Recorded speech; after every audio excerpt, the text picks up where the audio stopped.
do. And it sounds like he's going to need that vigorous defense. The New York Post reports today that investigators have uncovered even more dirt on Rangel, and that is in addition to the numerous allegations about which we already know. So could a last-minute deal be Rangel's only hope? Joining me now are two reporters who have been covering the story from the very beginning. In D.C., the writer of the Washington Times water cooler blog, Kerry Pickett, and from the Wall Street Journal, James Freeman. All right, we got the report, Kerry, tonight. He's not resigning. He sure doesn't seem like he's resigning. At least that's what he told me, Sean. But the interesting thing here with this whole situation is here you have one of the safest Democratic districts in America, and the Democrats are extraordinarily worried as to what kind of collateral damage that he could possibly affect all over the country. Yeah, look, these charges are severe. This is, you know, Nancy Pelosi made the comment she was going to drain the swamp.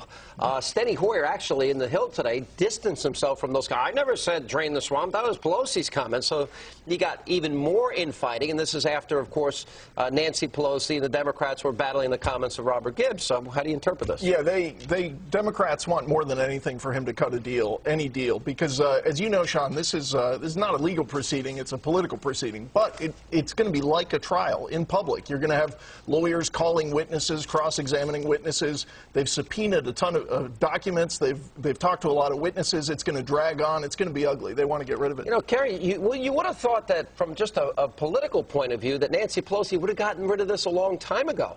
Why'd they let it linger to the point where Charlie Rangel holds a lot of cards here? Absolutely, but you see, here's a problem, though, is that the Democrats are sort of caught between a rock and a hard place.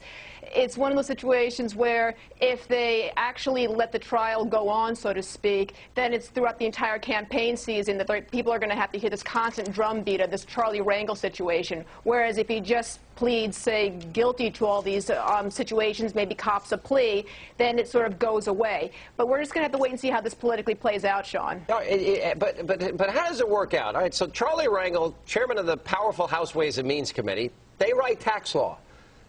Tax chief Tim Geithner, you got Tom Daschle, Kathleen Sebelius. I'll get into this with Fred Thompson. You know, at some point, somebody's got to pay the taxes here. I mean, I know I do, right? You would think. There seems to be a pattern emerging. You think so? You know what's weird, though, is the idea that he's still going to fight this.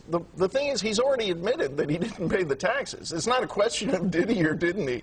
He already acknowledged that he didn't report the rental income from his property in the Dominican Republic. So I'm not sure why he hasn't struck a deal. But remember, even if he cuts a deal with these committee lawyers, he still needs one of the Republicans on the committee to sign off on it. Well, apparently, Kerry, what I'm hearing behind the scenes, and maybe you can bring us inside what you're hearing because you're right there on the ground, I'm hearing that, in fact, the Democrats were close to a deal with one little hitch.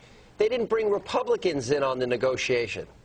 I asked Charlie Rangel about that tonight, and he's saying that he himself did not meet with Zoe Lofgren. She's a chairwoman of the Ethics Committee.